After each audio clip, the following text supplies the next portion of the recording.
Nima deb o'ylaysizlar o'zi go'sht? Nimaga narxi oshib ketyapti? Nima deb o'ylaysiz? Oziqa zaxirasi. Bu birinchidan, ikkinchidan ko'p go'sht yeyapti. O'zi har qayerda go'sht ko'p yeyapmiz, lekin bir tomondan qaraganda go'sht yemayotgan xonadonlar ham bor qiyinchilikdan. Umumiy olib qaraganda juda ko'p go'sht iste'mol qilinyapti hozirgi kunda.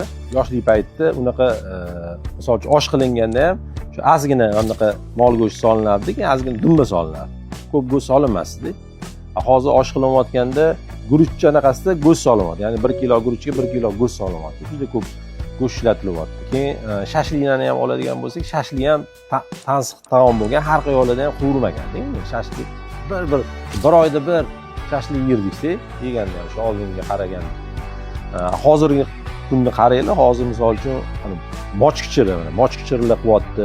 Mochkichiri emas, u go'sht kichiri bo'lyapti-da, u. To'la go'sht soladi. Halimlar, shilpildoqlar qilayotganlar qarasa, hammasi tonna go'sht ishlatyapti. Buni oqibatida go'sht tanqisligi bo'lyapti.